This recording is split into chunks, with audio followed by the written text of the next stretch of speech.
ಇನ್ಸ್ಟಾಗ್ರಾಮಲ್ಲಿ reel share ಮಾಡೋದು, ಟ್ರಿಪ್ಪಿಗೆ ಹೋಗುವಂತ ಪ್ಲ್ಯಾನ್ ಮಾಡೋದು, ಇದು ಎಲ್ಲ ಫ್ರೆಂಡ್ಸ್ ಗ್ರೂಪಲ್ಲಿರುವಂಥ ಕತೆ. ಗ್ರೂಪ್ ಪ್ಲ್ಯಾನ್ ಅಂತೂ ಸಕ್ಸಸ್ ಆಗಲಿಲ್ಲ.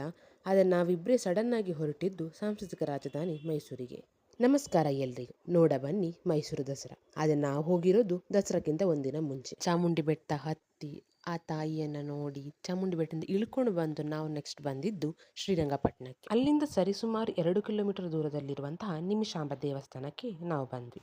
ಹಸಿದ ಹೊಟ್ಟೆಗೆ ತಾಯಿ ಅನ್ನಪ್ರಸಾದ ತೃಪ್ತಿ ಕೊಟ್ಟರೆ ಅದರ ಪಕ್ಕದಲ್ಲೇ ಹರಿಯುತ್ತಿರುವಂಥ ನೀರು ನಮ್ಮ ಮನಸ್ಸಿಗೆ ಮುದ ಕೊಡುತ್ತೆ. ದೇವಸ್ಥಾನದ ಅಂಗಳದಲ್ಲಿ ಈ ಥರ ತರಕಾರಿ ಮಾಡೋದನ್ನು ನೀವು ನೋಡ್ಬೋದು. ಇಲ್ಲಿದು ಪ್ರೈಸ್ ಎಷ್ಟು ಕಡಿಮೆ ಇತ್ತು ಅಂತ ಹೇಳಿದರೆ, ನನ್ನ ಫ್ರೆಂಡ್ ಅವಳ ಮನೆಗೆ ಬೇಕಾಗಿರುವಂಥ ಎಲ್ಲ ತರಕಾರಿಗಳನ್ನು ಇಲ್ಲಿಂದವೇ ತಗೊಂಡ್ಲು. ಇಲ್ಲಿಂದ ನಾವು ಮುಂದೆ ಹೊರಟದ್ದು ದರಿಯಾ ದೌಲತ್ಗೆ. ಒಂದು ಪ್ರಶಾಂತವಾದ ಜಾಗ, ಸುತ್ತಮುತ್ತಲೂ ಹಸಿರಿನ ವಾತಾವರಣ. ನನಗಿಲ್ಲಿ ಮುಖ್ಯವಾಗಿ ಇಷ್ಟ ಆಗಿದ್ದಂಥ ಇಲ್ಲಿನ ಗೋಡೆಯ ಮೇಲೆ ಮಾಡಿರುವಂತಹ ಪೇಂಟಿಂಗ್ಸ್. ಇಲ್ಲಿಂದ ನಾವು ಹೊರಟದ್ದು ಶ್ರೀ ರಂಗನಾಥ ಸ್ವಾಮಿಯನ್ನು ನೋಡಲಿಕ್ಕೆ.